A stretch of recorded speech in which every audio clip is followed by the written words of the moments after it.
vatukulu va Gwambena Dzavani yi nhlaya ka valoyi ya milosa. Xana van'wani van'wina mi nga va mi tivutisa leswaku hi lava ku tlangela yini? Hi tlangela siku ra ku vuya ka vana va Hosi Gongongo engomeni, siku ra ku va va jaha ya Hosi Gongongo va va vavanuna. Hakunene Hosi Gongongo i hosi ya ku tiva timhaka ta yona. Wena n'wana wa Makasala wa Njhakanjhaka wa Gubeni wa Matsombo wa Khadanyi wa Madzenga wa Hlangani wa Lawani wa Xalani wa Gwambe wa Gulukulu wa Ncangame. Wena wa ka Cina Mawulani loko Mawulana wa Tshoveka.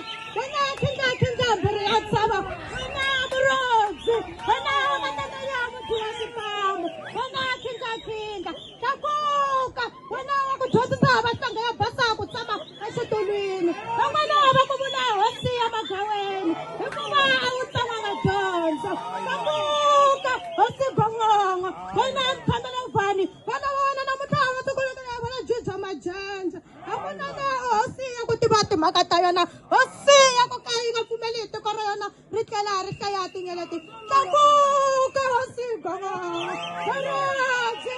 Khalanga. Wena wa ka Cina Mawulani loko Mawulana wa Tshoveka. Inkomu. História em Espada.